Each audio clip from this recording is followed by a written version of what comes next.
Bonjour, nous continuons aujourd'hui sur la série des vidéos qui sont consacrées au dilemme de l'islam et du Coran.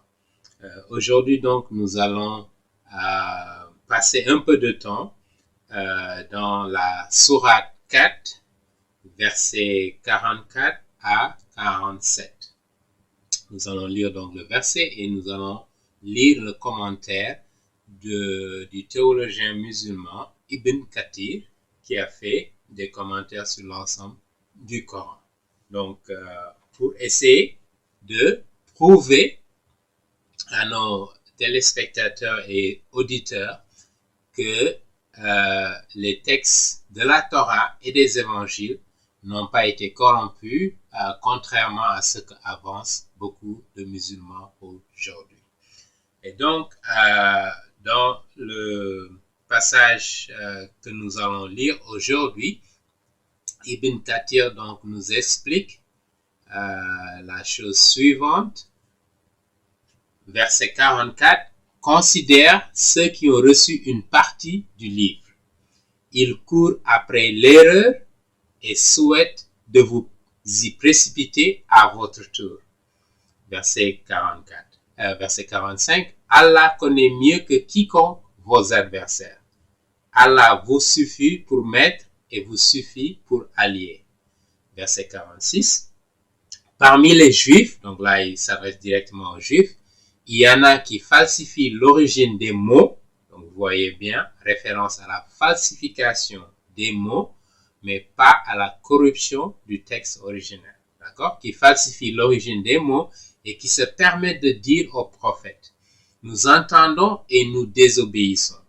Que tu entendes ou que tu n'entendes pas, ça nous est égal. Et de la considération pour nous. Et cela en tordant leur langue avec mépris et dans un esprit de dénigrement pour la religion. Que ne disent-ils plutôt, nous entendons et nous obéissons, écoute-nous et regarde-nous. Un tel langage eût été préférable et aurait été plus loyal. Mais que faire? Donc au verset 46, Allah les a maudits pour leur impiété, ils n'ont en effet que peu de foi. D'accord? Donc voilà le texte du passage de la sourate 4 qui concerne la sourate des femmes, du verset 44 au verset 47. Et là on voit effectivement que Mohammed leur reproche le fait qu'ils falsifient l'origine des mots et ils utilisent un langage pour en quelque sorte distordre le texte sacré lui-même. Et donc voilà un peu ce que le texte nous dit, mais interrogeons encore une fois le théologien Ibn Kathir du XIVe siècle, qui est bien respecté dans la communauté musulmane sunni, et donc pour qu'il nous donne le contexte, présente un peu le contexte, campe le background de cette révélation, et essayer de voir ce que cette révélation nous dit effectivement. D'accord? Donc là, il dit, il s'agit des Juifs. Donc ça s'adresse directement aux Juifs, que Dieu les maudisse jusqu'au jour du jugement dernier, qui ont troqué l'erreur contre la voie droite. Voilà ce qui leur est reproché. D'accord? Se sont détournés de ce que Dieu a révélé à Mohammed.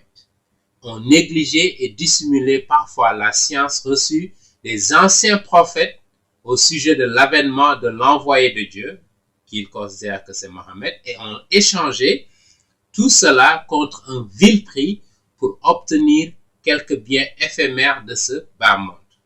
Donc voilà ce qu'on leur reproche.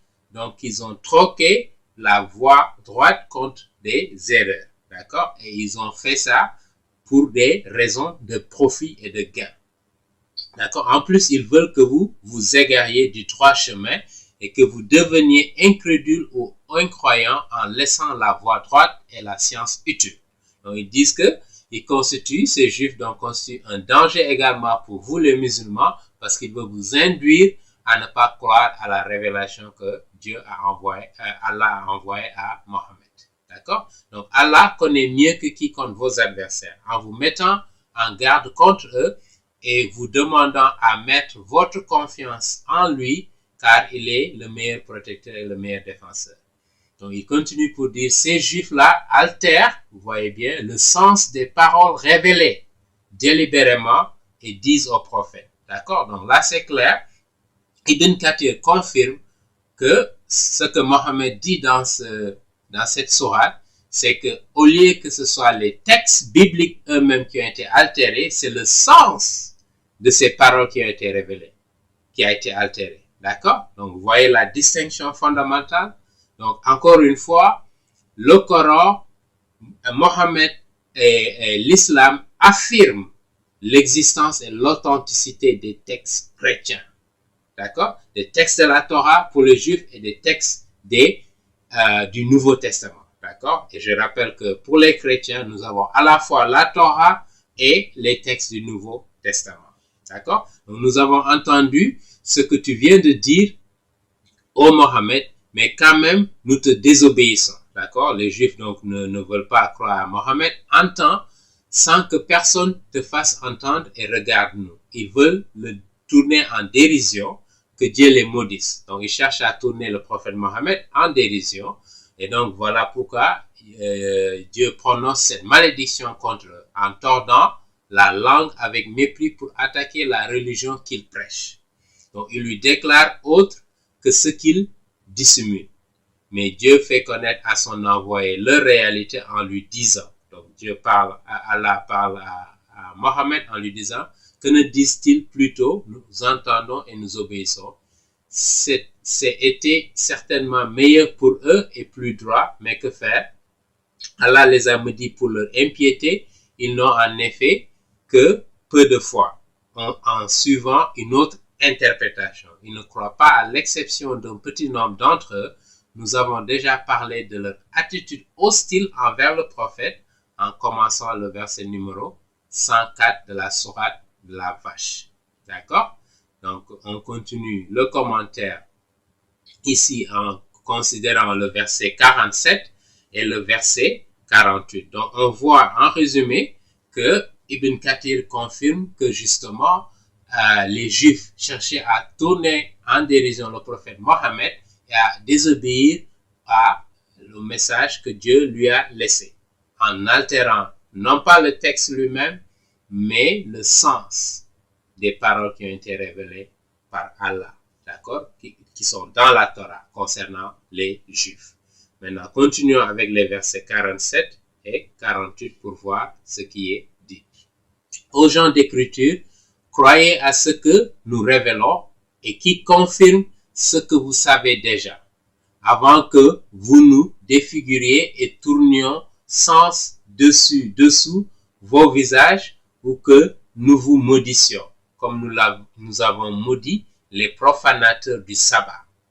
Allah est prompt à exécuter ses menaces. Verset 48, Allah ne pardonne point qu'on lui associe d'autres divinités. Hormis cela, il pardonne à qui il veut. Celui qui donne des associés à Allah commet un horrible forfait.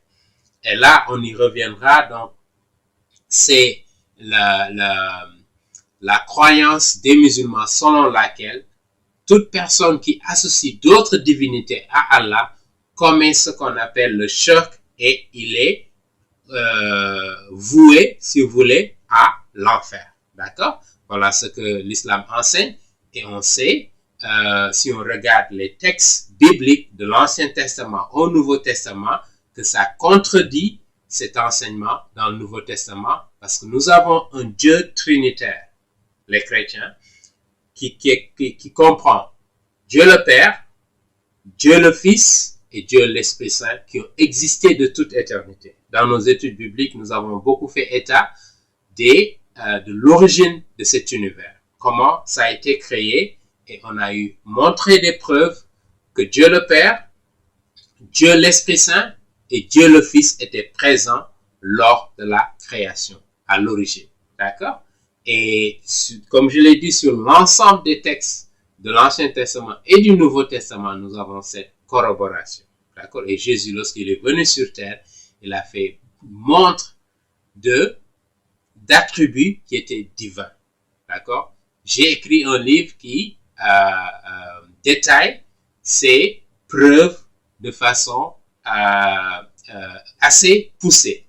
Et si cela vous intéresse, je vous suggère de regarder le site de notre ministère, espritdediscernement.com, et vous avez un lien, vous pouvez acheter le livre, ou bien si vous voulez l'acheter à l'Harmattan, c'est disponible sur le site de l'Harmattan, également sur le site de Amazon.com.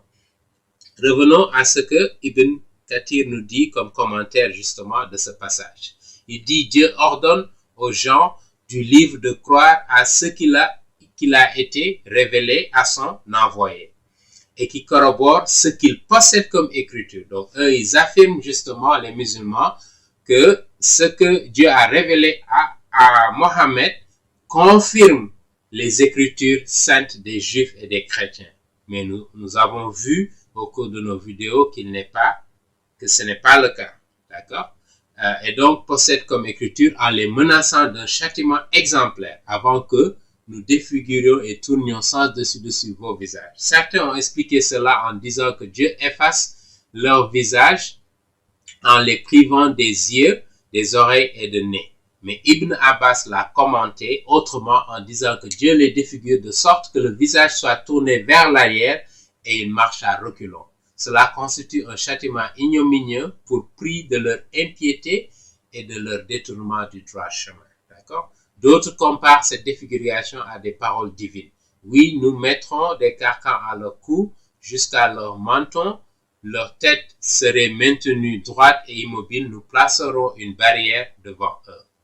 Donc la sourate 36, versets 8 et 9. Selon d'autres, Dieu efface leur visage afin de ne plus voir la voie droite et de rester dans l'égarement. Ou bien, il les fait retourner à l'état d'incrédulité et les transforme en singes. On rapporte que Ka'b al-Habar, entendant ce verset, se convertit à l'islam. D'accord? Et nous avons d'autres récits qui rapportent d'autres informations. Ceux qui étaient chargés de la Torah et qui ensuite ne l'ont plus accepté ressemblent à l'âne chargé de livres. Donc la sourate 62, verset 5. Eh bien moi, je suis chargé de la Torah. Omar le laissa et Ka'b poursuivit son chemin. Arrivé à Horm, il entendit un des habitants attristés réciter aux gens d'écriture: Croyez à ce que nous révélons et qui confirme ce que vous savez déjà avant que nous vous défigurions sens dessus, sens dessous. Ka'b s'écria alors: Seigneur, je me suis converti de peur qu'il ne subisse ce châtiment. Puis Ka'b retourna à sa famille à Yémen qui se convertit à son tour et l'amena à Médine. Donc parlant justement de cette conversion, de cette personne qui s'est convertie sous le poids de la menace. Alors ça, c'est très différent de l'approche que les chrétiens utilisent pour amener les gens à se repentir et à se convertir. C'est à travers la prédication de la parole de Dieu. Il n'y a aucune contrainte, il n'y a aucun châtiment qu'on impose aux gens. Simplement, on leur présente l'évangile qui est le don gratuit de Dieu qu'il offre à chaque être humain, que vous soyez musulman, que vous soyez athée, hindou, peu importe. Ce message est ouvert à vous tous. Toutes et tous, pour que vous veniez à Dieu, au vrai Dieu de cet univers, qui est le Dieu d'Abraham, d'Isaac et de Jacob. D'accord? Donc là, encore une fois, pour résumer ce que nous avons dit dans ce passage de la sourate 4, versets 44 à 47 et 48, encore une fois, les textes coraniques confirment l'authenticité des textes bibliques de la Torah et des évangiles. Et dans le cas précis ici, de la Torah des Juifs. D'accord? Pourtant, l'enseignement du Coran, d'accord, en particulier, qui parle de ne pas associer d'autres divinités à Allah, contredit justement l'enseignement dans la Bible, d'accord, dans l'Ancien Testament comme dans le Nouveau Testament, qui affirme un Dieu trinitaire, d'accord? Dieu le Père, il y a 3 personnes, il y a un seul Dieu, je le précise. Nous croyons qu'en un seul Dieu, tout comme les musulmans, Mais la différence, c'est que l'unicité, nous avons une pluralité dans cette unicité, contrairement aux musulmans qui n'ont pas cette pluralité-là. D'accord? Et voilà une différence fondamentale et qui montre que, et Dieu, dans la Bible, nous dit, quiconque qui ne croit pas au vrai Dieu tel qu'il est décrit dans la Bible, d'accord, a rejeté le message de Dieu. D'accord? Et c'est ce que le Coran enseigne. Et donc, on voit une contradiction, même s'ils affirment que le Coran a été révélé pour confirmer ce qui a été révélé antérieur. Mais quand on regarde ce qui a été révélé antérieur, on voit des différences fondamentales, on voit des contradictions. Et voilà le dilemme dans lequel l'islam s'enferme. Merci de votre attention. Nous vous donnons rendez-vous pour une prochaine fois.